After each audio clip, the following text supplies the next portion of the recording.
Feel it in your body, feel it in your mind, feel spirit and the flow around you, and then you receive. And this is a bit of a tricky bit because we are all geared this way to give, to deliver. It's out there. You really just flip the switch and you bring your energy into a receptive mode, and then boom.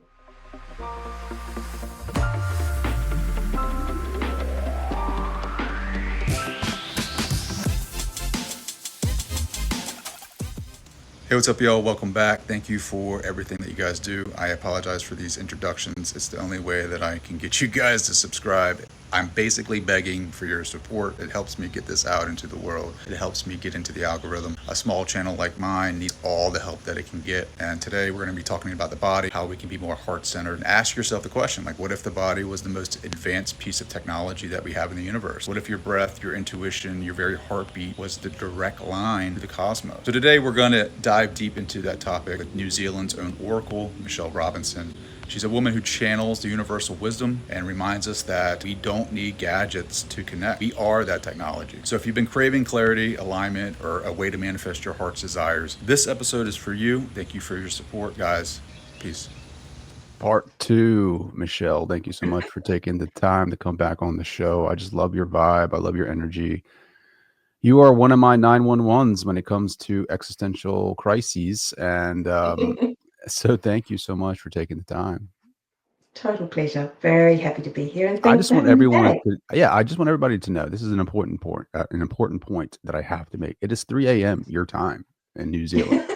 So this is how much you love just having these types of conversations, connecting with Yeah, people, spreading your wisdom and knowledge. So thank you for that. I know it's 3 a.m. I am almost dead to the world. So thank you. you are very welcome. It is a pleasure, and I am excited to have the conversation. So, what so the energy that you feel now, right? Like you have mm, your sensory perceptions that a lot of us aren't awakened to or maybe are not aware of. So when it's 3 a.m. in your world, right? And I feel like that is a sacred time, especially for me. I mean, I get up at mm, 4, um, but there's a silence, a stillness that is happening that is just sacred to me, that it allows us to tap into something, something outside of ourselves. So right now, what are you feeling? you used the word that I would have used to describe this time in the morning. So, I don't. Um, I'm not often up at 3 a.m. in the morning, but on the times where I am, that is the joy of that early hour. There is a stillness, there is a peacefulness, and there is a calm just everywhere. And I love that, Um, it's the place that everything happens from. So often we try to be doing things and achieving things from such a busy space. So this time and dawn are very beautiful power times as far as being in the flow of the energy and just totally recharging, like every cell in your body and every ounce of light in your energy field. So it feels good. How has 2025 treated you so far? Because I feel like here in the States, it's been a wild ride. Yeah, I have been following you all in the States very closely because it is a bit of a wild ride, but I feel from all the way down here in New Zealand, at least anyway, I feel optimistic about the opportunities for change and growth and goodness. And that's not a political comment. That's a comment for us as beings on the planet. But I definitely feel, America leads the way, and so um, bless you all. Yeah, for sure. 100%. There's so many things going on right now. And the Mm, major thing that has been hitting the news is like the UAP phenomena, like the drones on the East Coast. Like I flipped you some mm, video from my house, the backyard with these orb-like things in the sky that look kind of like stars, but they're not really stars. And a lot of the people, or a lot of the psychics, or a lot of the friends that I have with special abilities are all saying the same thing. It's like, wait, I don't think that's like, I don't think that's extraterrestrial. I don't think that's like interdimensional. They really do believe, and like to your point, that it seems like it's man made, and so which is frustrating for me because we have this technology, however, we're not sharing it. And my commute, it's still fairly long sitting in traffic. So why can't we build portals and teleport to work as opposed to me having to sit in traffic every day when we have these things up in the sky that are like transforming energy, like Merkabahs, that probably lead to different dimensions that we aren't aware of. Um, so to that point, I think there's a lot of confusion here in the States around this phenomena. I think there's a trust issue that has been happening with the government and just what they're disclosing. My fear, and this is just me personal opinion, my personal opinion, is that they will try to weaponize it in some way to create separation and really and fear around it. And the disclosure that we're seeing, in my opinion, seems a little planned, to say the least. Like maybe there's a script that's being followed. Now, you say you're following the states a little bit. Have you seen any of the disclosure information or files or interviews? Um, Snippets. Like, I have to confess, I haven't sat through the whole thing, um, and I don't follow it verbatim. But my feeling is the same as your friends. That these are not conscious entities that you're seeing. They're not extraterrestrial. They are um, constructed, and they don't have any life force. And um, so when you look at these things, look for the sense of a life force, and you'll find, that it's not there. So you just have to assume it is a device of some kind that has been made. Um, yeah, I mean, how they're used, the particular ones that you showed me, I felt they were seeking devices, and they weren't necessarily seeking human stuff. Like, I think they were seeking, energy frequencies, or what was in the environment, that type of thing. So the technology, yeah, I mean, it's always way ahead, I personally believe, than what we access and we use. But it's it's a human thing. Like, we want to know all about that stuff. We're curious, except we've got this inner part of ourselves that also wants everything to be the same. That's really, really resistant and afraid of change. So yeah, there's this push pull. So I guess you kind of can't be pointing the finger at anybody, because there is a degree, I guess, of conditioning that has to take place for Yeah, people to be 100%. able to take Yeah. this without freaking out. Well, that's it, And how right? it's used. Sorry. Well, that's it. No, you're good. I just, to your point, I just want to emphasize the fact that, paradigms will crack once, because they had to get the technology somewhere, right? Like they had to reverse engineer it if it is from our government, from some intelligence that is not Earth, I would say, created or initially created on Earth.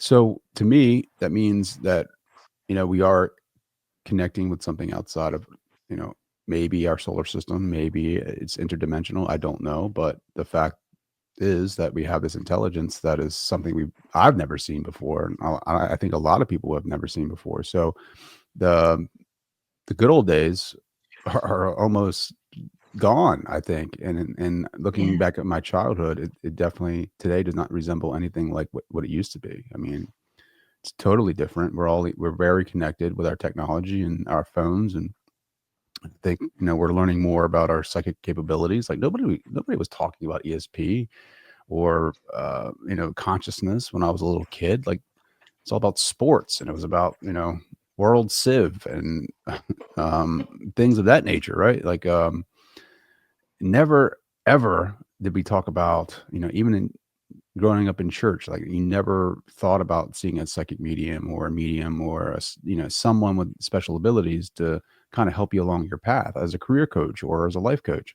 Now it's widely accepted, and which I love because it definitely starts and sparks the question of like, who are we truly if we have people that can do this for us? So, I mean, Mm, stepping more into that of like your capabilities and your gifts, being able to draw in from the field and from consciousness and from source. Like, I know we talk about predictions, which to me, I think we have many different timelines, especially with consciousness collectively too.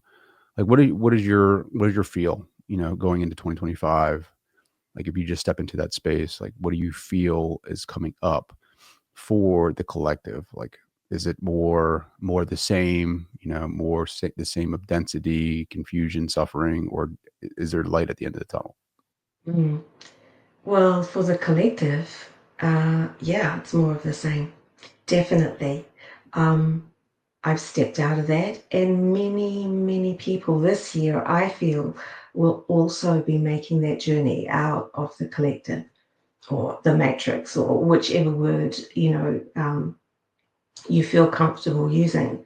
But there is a space that we are heading to. There is a pathway that we can follow that takes us out of this collective density and fear based way of being and into a fresh space which is available to us, which I call the creation vibration. But that's what spirit has it's been quite comfortable in it being called. But there are different processes and different configurations that I am seeing everyone go through, almost like stepping stones on this pathway. And it's so exciting when clients reach that 100% alignment with that vibration. You're out of that completely, and you just step into this fantastic new fresh pristine energy. And they talk of this knowing. They just know things, and it's like you're not in the flow anymore, you are the flow, and that is a whole different dynamic. So that's what I feel is a big part of this year. And I describe the 2025 energy as very forward facing, but it's energy that if you ride the wave and the flow of that energy, it will really quickly, rapidly bring you through the iterations and take you through to this creation vibration, which is there for us to use.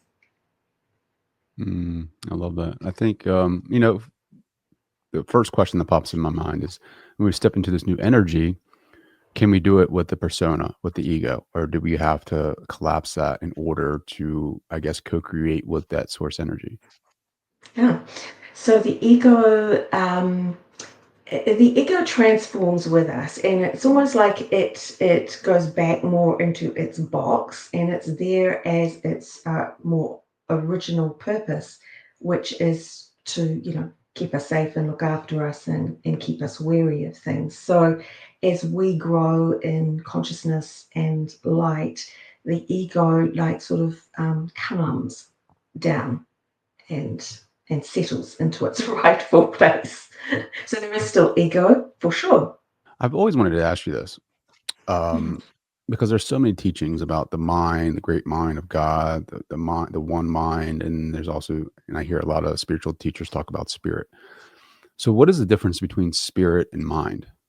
You mean in a person or I mean, just in like? general, when I hear like the one mind of God, like the mind, the thought, right? Like God is we are the thought of God. And then, but I also Mm. hear, like you use the word spirit quite a bit, right? And I understand it's all lexicon, right?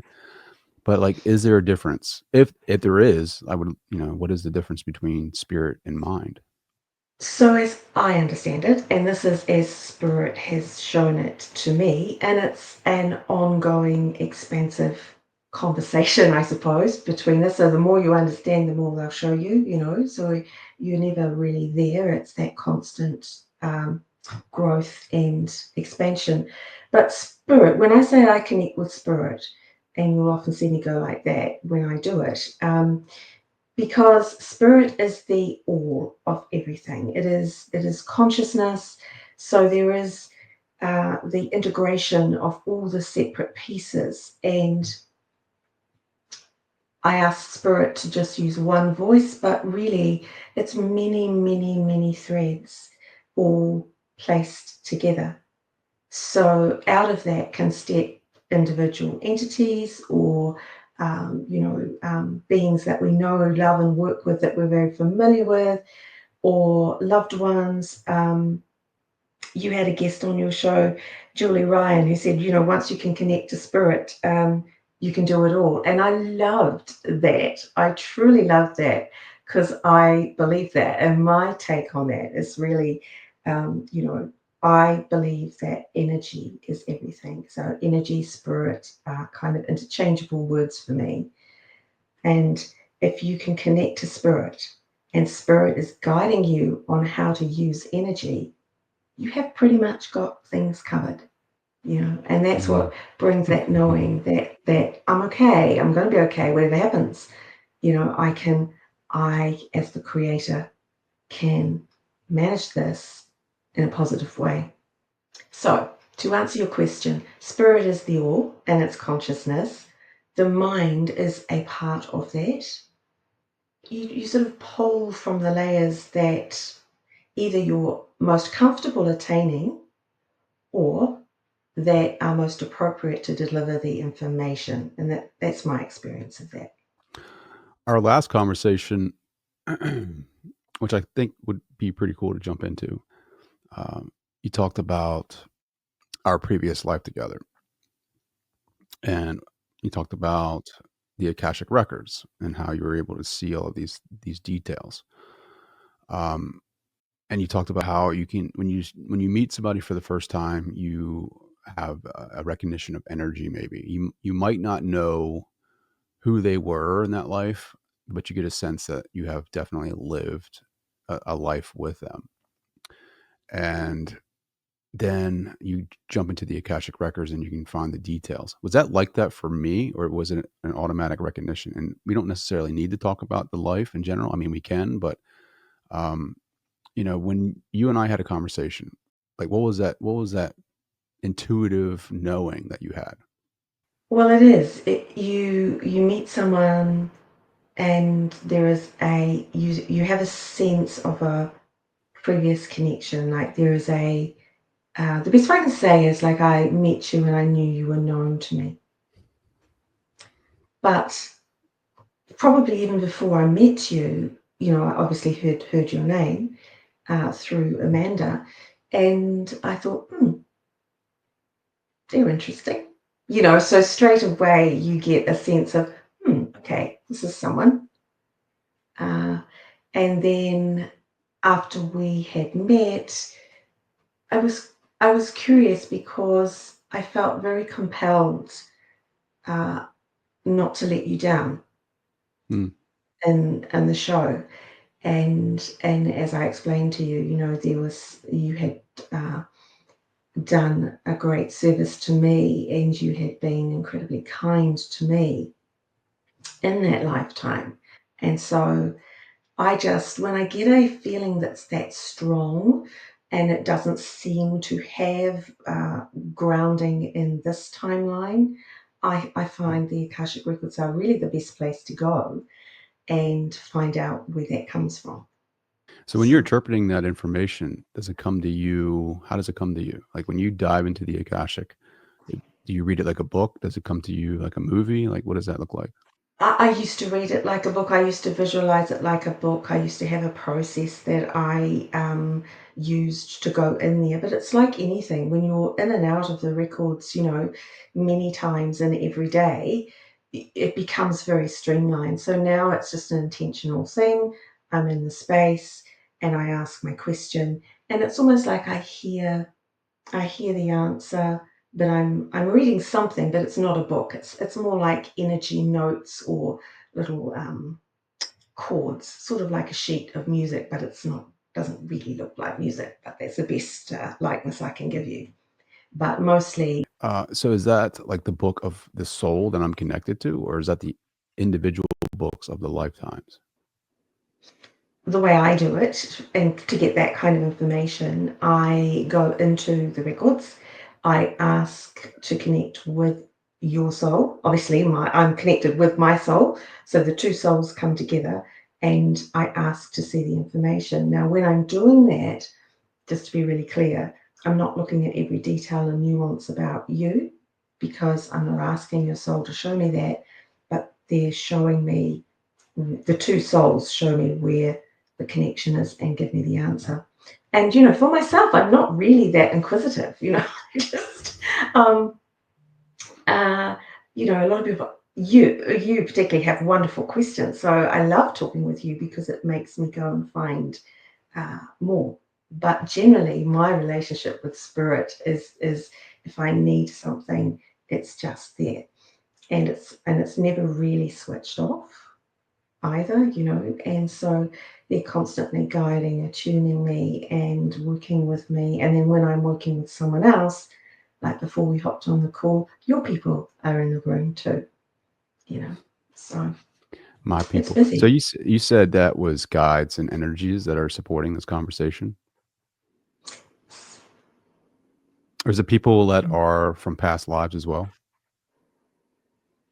I mean, if they're needed, they're there. They're showing themselves, like over here. But So do you see them, like, you see them in your mind's eye, or you see them in, like, physical reality?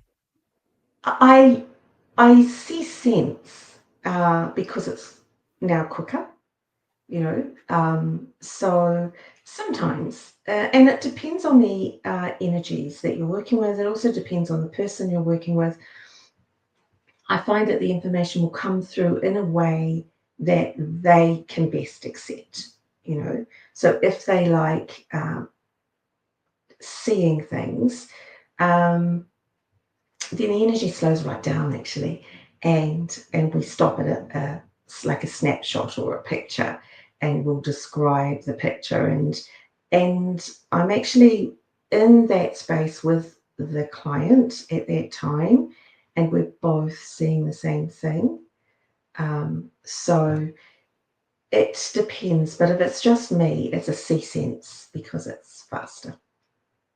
I love that. So my people are in the room, your people are in the room. Like, what are the most prominent energies that want to step forth, that want to support this conversation? Is it like a persona? Is it I don't really know how to label it, but like, what is the most Mm. dominant, or I would say powerful energy that is like here surrounding this? I feel it would be best described as soul energy. But there's higher self threaded in with that. There are, um, as I say, as I'm looking, people sort of, it's the energy is sort of separating to answer your question. But prior to that, I would just say, there's a very strong spiritual sense in the room, but the energy is generated from us because we're both spiritual people, so we're sort of, we're contributing, but also there's an equal coming in from the higher realms. So I love when you get a balance like that, because that's what this dimension is all about, you know. I envision like the stadium, right? Like in this bowl, and there's like all these like energy systems or entities, beings like surrounding us while we have this conversation.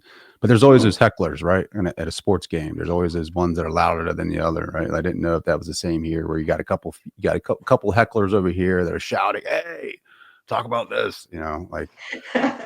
Well, yes, that does happen. If you're in the lower higher realms, like if you're talking with Uncle Joe, who was always really loud, and you want Uncle Joe to come through, he comes through in that way. But attached to that version of Uncle Joe is all the higher aspects, and that's what I call like the thread of Uncle Joe. So it depends. Like in our arena at the moment, there are no hecklers because we are at a more higher level. plus. Mm-hmm. There isn't room for hecklers in this conversation. I feel like recently I've been connecting with like an energy that is very powerful, and I don't know what it is. Through meditation, like I can feel it. It's very palpable. Like it feels electric, and a lot of my heart space, like it's just kind of like a very primal energy, especially when I'm working out or running, or if I'm listening to inspirational or motivational music. I know um, Dr. David Hawkins, um, his work has been very important and influential in my life regarding consciousness levels, and he registered music at that level to be like 600, 700 levels of consciousness. Mm. So I listen to a lot of that, especially when I'm working out or just opening myself up for information. I wonder if you could, just give me some insight on what that energy could possibly be. Like I don't know if you can feel it through me, or see it or envision it, or maybe one of the hecklers in the stadium over there might be able to give us some insight. But just opening that up to you, like, what are your Mm. thoughts? Yeah, well, right back at the beginning of this, when you mentioned the energy and you said you weren't sure what you were connecting to, I immediately heard it's you. It's your energy. It's your energy flow. It's your energy thread.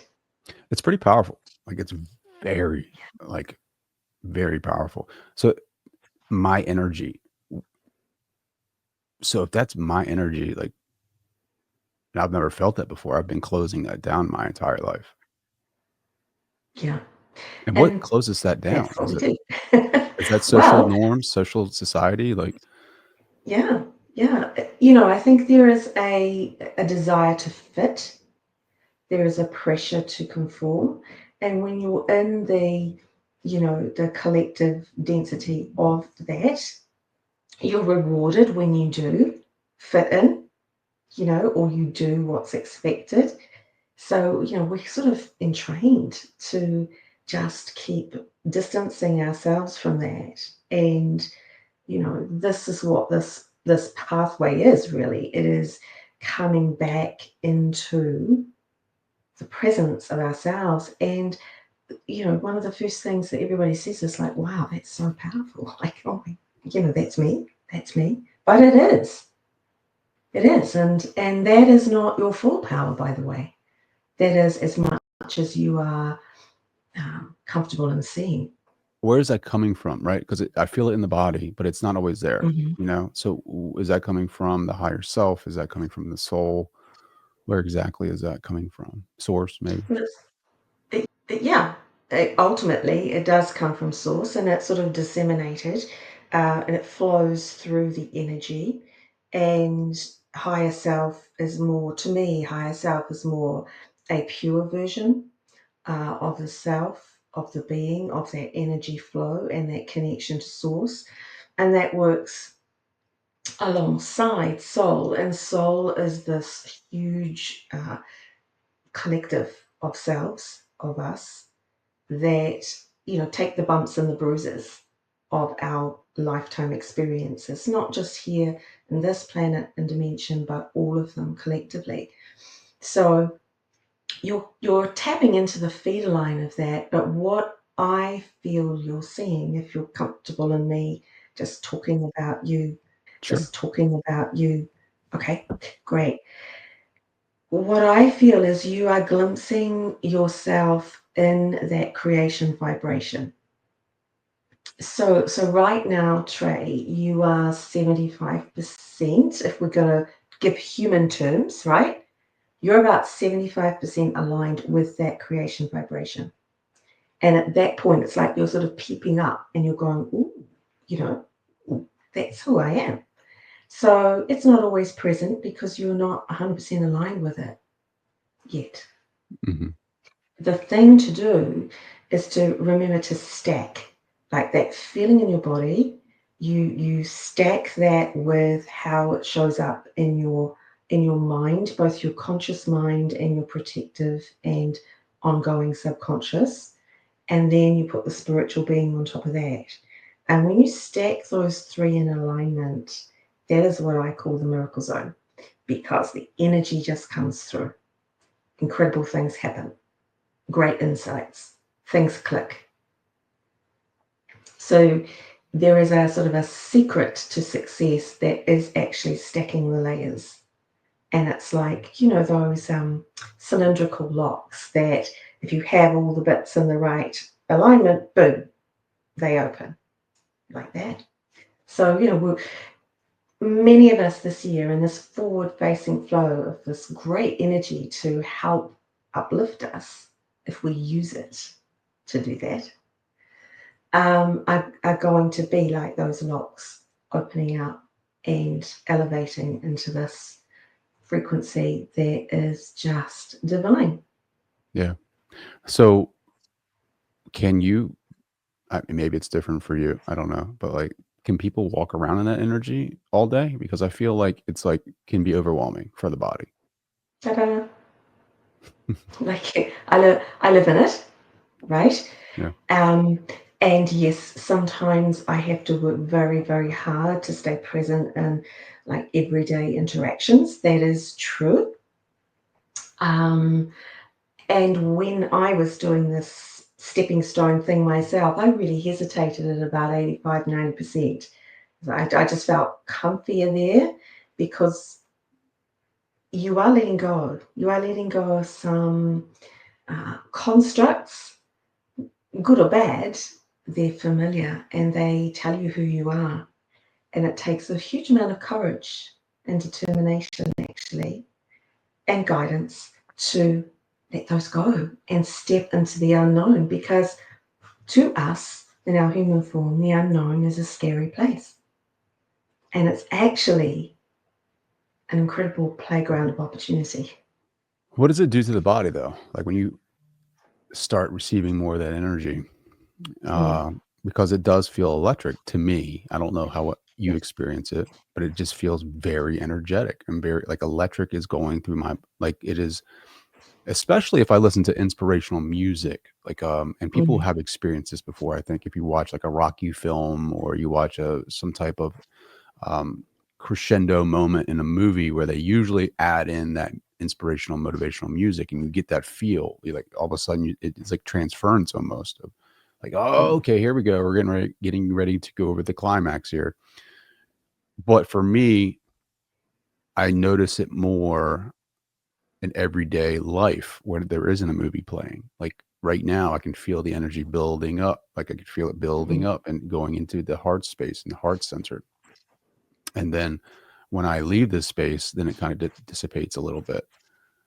mm, And, but then I will be doing something. If I go listen to a meditation or I do something that's heart centered, then it starts building back up again. And, but what is it doing to the body, the cellular makeup? Is it activating, the codes, I guess you want to call it that, or the, the genetics that we haven't, really fully understood yet? Like, can you give me some insight on that? Like, is it activating sacred genetic stuff that is inside of me that is able to receive more? I guess. I suppose the short answer is yes, it is. You know, how it does that is a really long, Sure. intricate study. But I would sort of overview it by saying, yes, that energy excites every cell in your body and reminds it of, um, the light that comes in to animate the body. Because we got two things going on: the physical sentience of the body and the light and the energy of the being, and they got to live together happily. And the cells just soak it up. Like your body just loves it. Like it feels electric and it feels all exciting and all the rest of it. But I think it physically helps your body. It's like a sponge taking in water. It's not like we all expand and blow up or anything, but the cells are filled with vibration and energy that lights you up. And you will see people around you responding to that, not knowing why they're responding to that, but they do. So I feel also that we get bodily sensations to help us interpret what is going on energetically.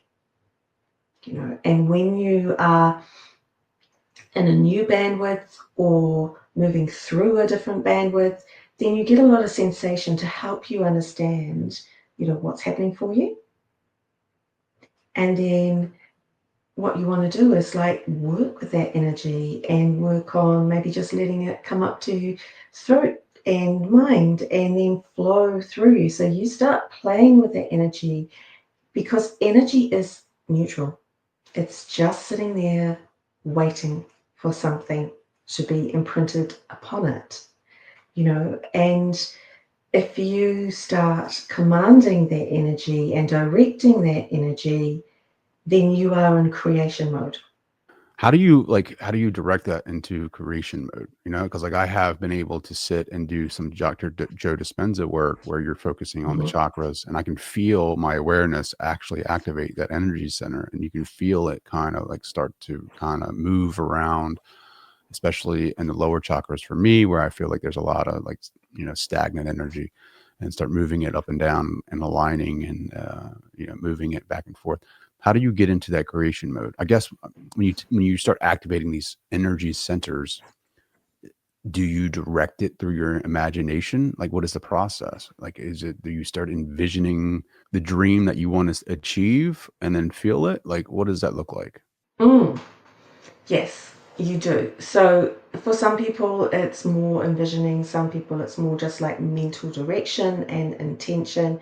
Use what comes to you first and most naturally, and the energy will respond. So there's a sort of like a ABC formula that will really amplify the good and the energy for you this year, with the flow of the energy the way it is. And the first thing is you want to accept and you want to align and you want to acknowledge where you are. That's the A part, right? And that's where you say like, I'm kind of getting in the zone and I'm feeling the energy. And the B comes along when you want to really be in that and be present. So you want to be both in the presence and be present with it. And then you need to calm the protector mind, the mind that is absolutely rigidly wanting things to be the same. And this is the mind that keeps us going, that's in charge of our survival, that breathes for us and runs our body. Okay, so you want to calm that and you want to reassure that and you want to remind that mind that it knows this space and it's a safe space. And we can all be here together. So you see, you're bringing the energy, you're stacking and aligning. And when that mind lowers its resistance, doesn't go on to alert, then you have an open pathway, and then you decide how you want to feel or what you want to focus on, what you want to bring through, and you just expand and open to the energy of it that you are feeling, and you focus on the energy and you amplify it as much as you can. Feel it in your body, feel it in your mind, feel spirit and the flow around you, and then you receive. And this is a bit of a tricky bit, because we are all geared this way, to give, to deliver. It's out there, right? So you really just flip the switch and you bring your energy into a receptive mode, and then boom, growth, gratitude, you've got it. I love it. The ABCs of creation. It's funny. ABCs. ABCs, right? So A stands for awareness of the energy. Yes. B stands for beingness, being in that energy. Yeah. C stands for Calming the calm, mind. calming the That, mind. yeah. And then Setting D aside. stands for dreaming or Yeah. envisioning. So Oh, A, I B, C, love D. dreaming. Yeah. Yeah. Yeah. Yeah. Yeah. Yeah. I like that. And Yeah. EFG just Envisioning. follows. A, B, C, D, and there's like EFG just comes along. Yes. Yeah, to your point, we're so focused on like the external, like the senses, the sensory world in which we live, but there can be like I guess disappointment when the things don't come immediately, right? But I feel like there's a process. Like there's belief systems that you need to deconstruct in order to to experience these types of envisionings or visualizations or creations. Um, I say this all the time. I think this place is a very dense space, and it takes a while for anything to really come about. Uh, Mm. but there is, an important piece of this is you need to change. I feel like um, just the energy that you're putting out. From your body, from your brain, the brain heart coherence factor is huge because we only want to. A lot of the times, I've only been creating from my mind and never from Yeah. my heart, and it only has been until recent since I've started to create from my heart and feel that space. And this is why I'm experiencing different energies, which you've pointed to as myself. Before, I've never really connected with that. And I think a lot of men can relate to this because we do essentially shield our hearts, and we do essentially cut ourselves off from being any type of um, emotional being because of the preconceptions or societal norms, or whatever you want to label that. And it's shedding of that armor, putting down the sword um, to experience who we truly are. And I think as kids, there was definitely a more connection to that. And then at some Mm. point, maybe it's the ripe old age of like 12, 13, when you start becoming a man in society, which is funny to me because there's no real rite of passage here. Like it used to be in Mm. more of the organic cultures, the more indigenous cultures, there's a rite of passage that takes place in the manhood and some religions, but no, I didn't experience that. Um, but it's funny because I was reading Joe Dispenza's book. I've read it like a couple of times and highlighting, and then I was reading a channeled book from Ramtha. I don't know if you know Ramtha, Jay Z Knight. Um, Mhm. I don't necessarily follow that entity or her more recent work, but I definitely read the White Book, and Yeah. and in both of those books, they talk about, I think it's the thymus gland, or I'm probably mispronouncing that, which releases T cells in the body, and they both stated that at the age of like 13 or 12, when puberty takes place, those T cells are reduced. And I don't know exactly what the T cells do to the organism. It's just interesting how, in my opinion, that's related to the thymus gland, which is the heart center. And right around that age, the thymus gland, or maybe it's the, I don't think it's the thalamus. Maybe it's the thymus. I'm whatever. Same T cells, whatever. The heart center starts to reduce, Mm. and it's funny to me how it's right at the age in both texts, right around puberty, which is like what, 12, 13 years old. So maybe that's where we are transitioning in society, into the world, into this culture, into an adult system that is broken. We go from that childhood aspect of ourselves, which is more open, Yeah. which is more loving, which is more energetic, and we transition into, what we should be. And that kind of, slowly collapses our ability to tap into who we truly are. And it's not until you start doing these practices and protocols for yourself where you start re-engaging with the heart. And some people never really, I don't know, they never find it for themselves. And so they No. close themselves off for their entire lives, and they never feel this. And I think, does this take away from my masculinity? Not at all. I think that this, if anything, it enhances my masculinity. It blends it with the divine feminine, and it balances me, so that way I can be a better father, a better husband, a better human being in general. I have more compassion for people. I feel I'm more sensitive to who they are. I'm more sensitive to their stories. I'm more sensitive to just their energy over in general, and it makes me a better listener. I have more empathy. More compassion. Like, it just, how can I, when I feel that connected to somebody, how can I do them harm? Like, because I feel like they are an aspect of me. I feel like they are me. So Mm. I guess I'm going on a rant right now, but just wanted to get your thoughts on the heart center, right? Like how we shut down from that and why it's so important for us to reconnect with that space. Like we take it for granted and we don't realize it's power. So in your life, the heart space, the heart center, like how is it how has I mean, have you ever been disconnected from it? And like why is it so important to reconnect? Yeah, I think at that tender age you talk about, there's a lot going on, and some of, according to spirit, as you were speaking, some of that is like a evolutionary. The heart shrinks a little bit so that the the child individuates somewhat, and transitions into this adult world. So there's a sort of a letting go of that parental close family nurturing that goes on. That is a little bit of the shrinkage of the heart. But then we get into the broken system, which encourages more and more of that. So you're right, some people never reconnect with that, and that's their journey.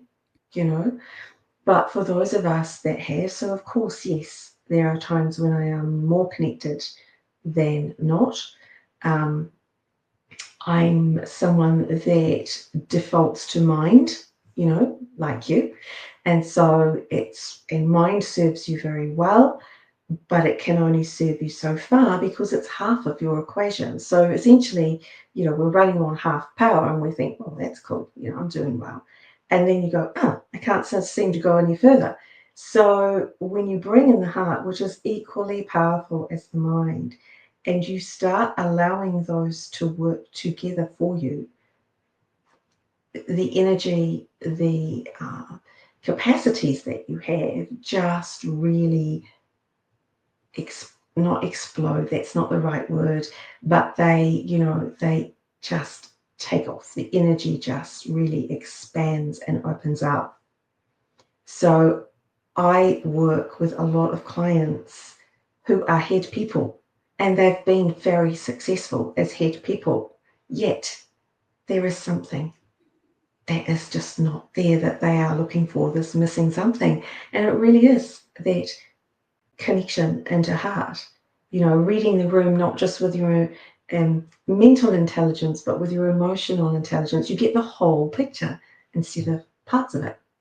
And like Yeah. you say, you're a better being for it. Yeah. Because like there is something to, the electromagnetic field that is put out into our world.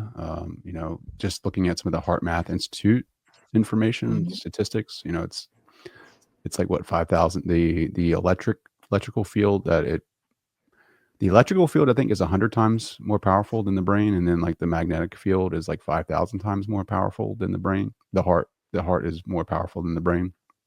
Mhm. So you think about that and the electromagnetic field that it creates in your space, like when you strengthen that, like you're automatically interacting with your reality in a different vibration, a different frequency. The earth has its own electromagnetic field, and so you start, just in quantum physics, you start to change your environment when you change, when you start living more into that heart center, which is more powerful than the brain. So there's a handicap when you're not in your heart space. You're actually handicapped from creation. Like you are not creating at full capacity. But it's hard for us. Like I've heard this so many times. The longest travel, the hardest travel is from the brain to the heart, because a lot of us don't know how to connect with that space. But I have found that our awareness is a key to that. Just like focusing, you're taking your awareness, because I feel like that is the game changer. Whenever we look at something, we change it with our awareness. Like it's the observer effect essentially. And when you place your awareness, which can be fragmented nowadays because of all the technology and all of the ideas and concepts surrounding multitasking, which I think fragments our awareness and Mhm. and and distracts us. Um, when you place that awareness longer than 4 seconds on your heart, it starts to change that space. It starts to Yeah. expand it. It starts to work it in a way that it needs to be worked. And I didn't know what, we don't, the energy is so different. We're so used to our neurotransmitters when they release things in our body. Like when you get done working out, it feels great because the oxytocin and all the things, the endorphins and the dopamine that is released, we're like, oh, we feel great. But when you start working with energy, it's such a totally different feel. Like you don't even Yeah. really know is it good? I don't know. It's just different. So I guess my point here is, like, if you place your awareness on your heart and you start moving that energy, like your life can change. Um, and I know you have a lot of different clients, and I'm sure their first question is always, how do I be more successful? How do I, what is my purpose? How can I be more successful in this world, this worldly world, this material world? My question to you is, we talk about success and spirituality. And I think success is different for each individual when it comes to spirituality. But what is your, definition of success when it comes to spirituality? We look at society and say these things are success, the house, the car, the things. But in the spiritual world, is there success? Like what if so, like what is that? Well, I think, success, you know, the opposite is failure. So there's some degree of judgment when you're looking for success spiritually. So I wouldn't use that word, but it is a feeling. It is a current that runs through you. It is like everything's right in the world, and you just feel part of that rightness. And there's no thing that you need outside of that moment. My favorite thing in the world is actually stillness and silence and just being in that space. And it's probably because I work so much and I'm in so many different spaces and time zones in every day, But the more I'm doing that, the more the stillness means. So if I was going to, at this point in my life, say what that looked like, it is being in that completeness, being in that wholeness, and being in the calm, and just knowing, all good. Beautiful. Yeah. Mm. I just think it's funny because people would say enlightenment is success in spirituality, right? Like the Christ consciousness, the obtainment of that would be a success. Mm. But what I mean, I don't even know if we really even understand what God is. Like we have all of these religious texts and literature that tell us about God. We have mystical texts that tell us about the connection with God or becoming one with God. But our human brains want to essentially create this concept of what that looks like, and I don't think we have the capacity to fully understand what God is, right? Like if a cow, Mm. think about a cow would draw the picture of a cow, as far as what they thought God was, like a superhuman or superhuman, a super cow would be God, right? Yes, there's a great kids book called Supermoon, which is about a super cow, which you just reminded me of strangely as we were talking. But yes, I think smart cows, and that way cows are ahead of us. Why is it so hard for us to see the God in ourselves and each other? You know? Sure. Yeah. Oh, I mean, because like, what it is the most simplest thing. Like, just Mm. this conversation, like like people couldn't see God in that, right? Like right Mm. now, you hear the silence, and people get uncomfortable with that. But from that silence comes me talking, So there's duality there, Mm. and then also from the silence is probability. Like, what are the future probabilities of what he's going to say? What is the future probabilities of what she's going to say? We don't know. Like, so there's an interaction that's taking place, and just the energy that it takes to like connect, and all the technology that is working for us to have this conversation, like all the things in the world that is taking place right now for us to have this space, like in that sense, that could be God.